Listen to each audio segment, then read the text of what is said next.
Welcome to our deep dive today. We're going to be exploring AI and its impact on businesses. Getting into the nitty-gritty of how this tech is actually shaking things up. And we've got a really cool roadmap for this journey. We're diving into Session 8 of Professor Ernesto Tejeda Yeomans' master's class at EU Business School. It's all about AI and digital business transformation. This session is awesome because it's not just theory. It's about, getting your hands dirty. Professor Tejeda Yeomans actually had his students step into the shoes of AI consultants. Yeah, it's called the Future Think Consulting Simulation.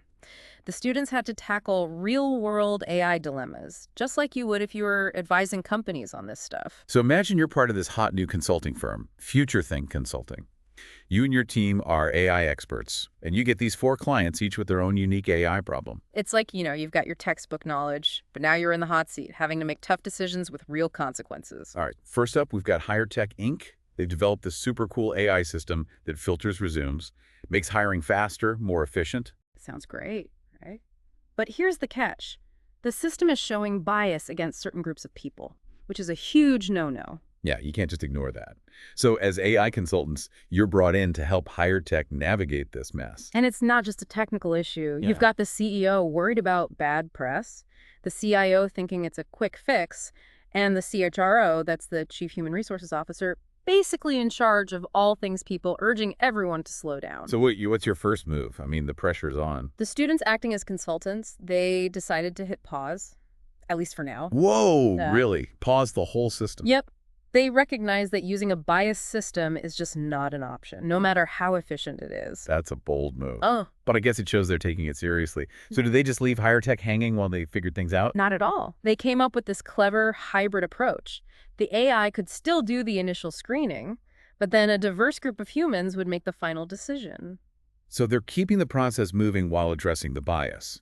Smart. But they can't just ignore the root of the problem, right? That bias baked into the AI. Absolutely. To fix the AI, they proposed forming a task force. But not just a bunch of techies. They wanted AI engineers, yes. Okay. But also compliance attorneys and diversity experts. Oh, I see what they're doing. Bringing in different perspectives to make sure this solution is well-rounded. Exactly. And once the system was fixed, they recommended ongoing monitoring with audits and specific diversity goals. Yeah. You got to think long-term, So Hire Tech learned a valuable lesson. Sometimes you need to slow down to speed up. Yeah. Okay, let's move on to a client with a different kind of AI challenge. Eco-delivery. They're all about, making deliveries faster and greener using AI. They're saving money, reducing emissions. Everything seems great on the surface, but there's a hidden cost. Their AI is using a ton of energy. Wait, so their AI is actually bad for the environment. How does that even work? Well, think about it. The AI is constantly crunching data, running simulations, figuring out the best routes. All that processing power takes energy, even if it leads to less fuel consumption on the road. Okay, so it's a trade-off. Less emissions from the vehicles, but more from the AI itself. I bet that's causing some tension within the company. Definitely. You've got the CEO loving the efficiency gains, Yeah. the sustainability officer freaking out about the energy use, and the CFO trying to balance the books. It's a real dilemma. So eco-delivery is stuck between a rock and a hard place. How did the student consultants approach this one? Well, they realized there's no easy answer. It's a multifaceted problem that needs a multifaceted solution. So what do they suggest? Do they tell eco-delivery to just scrap the whole AI system? Not quite. They took a more pragmatic approach. They started by looking at the AI itself, seeing if they could make it more energy efficient without sacrificing performance. So like optimizing the engine to get better gas mileage. Exactly. It's all about finding those inefficiencies and streamlining the code. They also suggested piloting renewable energy sources at their data centers. Oh, smart. So they're not ditching the AI. They're making it more sustainable. But what about public perception? People might still think eco-delivery is an energy hog. That's why transparency is so important. The students recommended that eco-delivery publish a sustainability report, laying out their energy, use the steps they're taking, and their goals for the future. So basically showing their work, not just talking the talk. Right.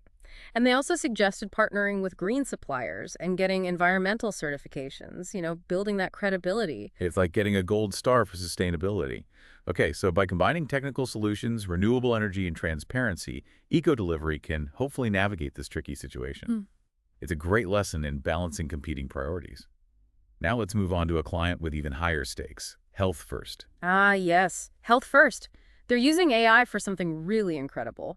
rapid disease diagnosis. Wow, that sounds amazing. Sure. But I have a feeling there's a but coming. You know, their AI is a game changer. It can diagnose diseases much faster, more accurately than traditional methods, but they're using patient data without proper consent. Uh-oh. That's a big problem. Yeah. People are pretty sensitive about their medical information. Yeah, you don't want your private health data being used without your knowledge. So Health First is in a bit of a pickle. You could say that. Who are the key players in this drama?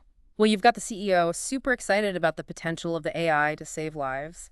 Then there's the legal counsel, understandably worried about the legal ramifications of using patient data without consent.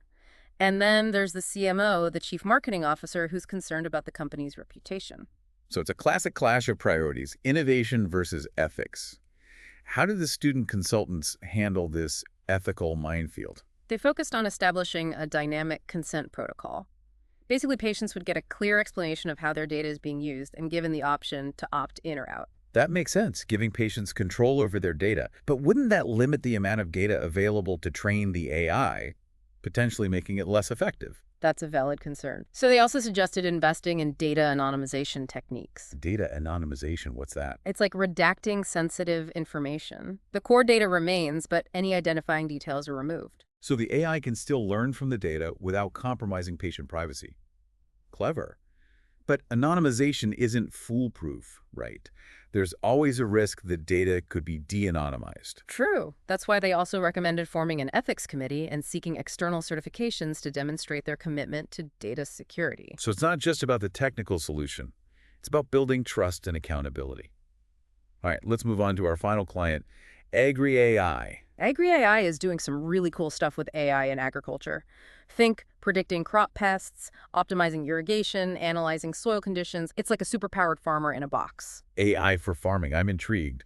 But what's the catch this time? The technology is expensive. Too expensive for many smaller farmers, especially in developing countries. I see the dilemma. This amazing technology could revolutionize agriculture, but it's only accessible to a select few. That doesn't seem right. Exactly. It raises some serious questions about equity and accessibility. So we've got the CEO focused on profitability and serving their existing clients who are mainly large agricultural corporations. Then we have the product officer who's passionate about making the technology available to everyone. And of course, the CSR director, that's corporate social responsibility, who's all about ethical considerations. Another clash of values. How did the student consultants bridge this gap? They propose something called a two-speed product roadmap. Two-speed product roadmap. That sounds interesting. Tell me more. It's like having 2 gears. In the short term, they continue developing the premium version of their AI for the big clients generating revenue, keeping the lights on. Okay, so business as usual. But what about those smaller farmers who can't afford the premium version? That's where the second speed comes in. They simultaneously develop a simplified, more affordable version specifically for smaller farms and resource-constrained environments. The elite version. But wouldn't that be a huge undertaking, developing two versions of the same technology? It would, which is why they recommended using a percentage of the earnings from the premium version to subsidize the elite version. So they're using their success to fuel their social impact goals. That's amazing. But even with a cheaper version, access to technology is only part of the solution. What about training and support? Not all farmers are tech wizards. You're right. That's why they suggested partnering with agricultural NGOs and international organizations to provide on-the-ground training and support. Smart move. Leveraging existing networks. Right. Did they have any other ideas for making the light version even more accessible? They suggested exploring open-source licensing models and partnering with universities to create custom training programs. Wow, they really thought of everything. By combining this dual product strategy with partnerships and a focus on knowledge sharing, Agri-AI could potentially bridge the digital divide and make a real difference. It's a fantastic example of how AI can be a force for good. So we've looked at 4 very different client cases, each highlighting the unique challenges of AI adoption in the real world. And as AI consultants, we've seen how important it is to consider not just the technical aspects, but also the ethical, social, and environmental implications. Right. It's not just about building cool tech. It's about building it responsibly. But these case studies are just the beginning. There's a whole other layer to this, a framework that shapes how AI is developed and used. And that's where regulation comes in. Exactly. We need rules of the road for AI, just like we have for cars or airplanes. Okay, I'm intrigued. We've talked about the practical challenges, but what about the bigger picture? What are the rules governing this wild world of AI? Well, one of the most significant developments is the EU AI Act. It's the first comprehensive attempt to regulate AI, and it's causing quite a stir globally. The EU AI Act. Hmm. Tell me more. What's the thinking behind it? It takes a risk-based approach, classifying AI systems based on their potential to cause harm. The higher the risk, the stricter the regulations. So it's like different safety protocols for different tools. Makes sense. Hmm. What are some examples of high-risk AI? Think AI controlling critical infrastructure like power grids or air traffic control, or AI used for medical diagnosis or self-driving cars.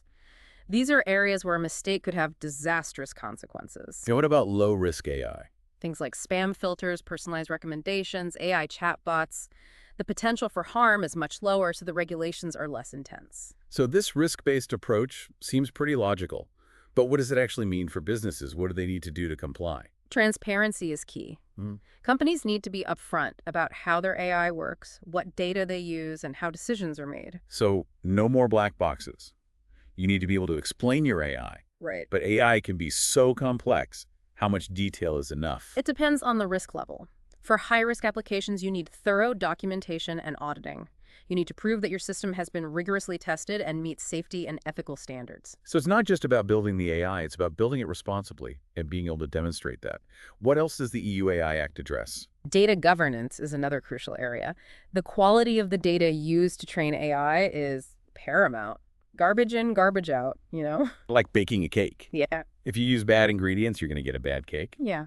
So how does the EU AI Act ensure data quality? It sets standards for data accuracy, representativeness, and fairness. Companies need to actively work to reduce bias in their data sets. It sounds like the EU AI Act is pretty comprehensive. Yeah. But it's specific to Europe, right? Does it apply to the rest of the world? That's a good question. The EU AI Act is seen as a trendsetter. It's likely to influence AI regulation globally. Many see it as a model for future legislation, so even if you're not in Europe, it's something to pay attention to. It's like setting a global standard for responsible AI. But let's be real, not everyone loves regulation. Some argue that it stifles innovation. What do you think about that? There's always a tension between innovation and regulation. It's about finding the right balance. But think back to those case studies, higher tech, eco-delivery, health first. These are examples of what can go wrong when AI is developed without safeguards. So you're saying regulation is necessary to prevent those kinds of scenarios from happening on a larger scale? Exactly. Regulation isn't about stopping innovation. It's about making sure AI is used for good, protecting people, and promoting trust. That makes sense. Uh-huh. But even with the best regulations, AI is still a powerful tool that can be misused. It feels like we're just scratching the surface of the ethical and societal implications. Absolutely. And that's why it's crucial to have these conversations, to grapple with the complexities, to challenge assumptions, and to work together to shape the future of AI. Well said. So the EU is taking the lead with this AI Act. It's like they're setting the rules for the game. But how do you even enforce something like this? I mean, AI is evolving so fast, it's like trying to hit a moving target. It's a challenge for sure, but the EU AI has some teeth. Companies that violate the rules can face hefty fines. Ooh, fines. So there are real consequences for not playing by the rules. That's good to know. But beyond the stick, is there a carrot? Are there any incentives for companies to comply? Absolutely. Companies that embrace responsible AI can build trust with their customers, attract top talent, and gain a competitive advantage. So it's not just about avoiding penalties. It's about doing the right thing and reaping the rewards. I like that. Yeah. But let's be honest for a second. Regulation can sometimes feel like a burden, like it's slowing things down. I get it. Nobody likes red tape. But think of it this way. Regulation can actually foster innovation. Really? How so? When you have clear guidelines, it creates a level playing field. Companies can focus on developing AI solutions that are both innovative and ethical. So it's like setting boundaries that actually encourage creativity. That's an interesting perspective.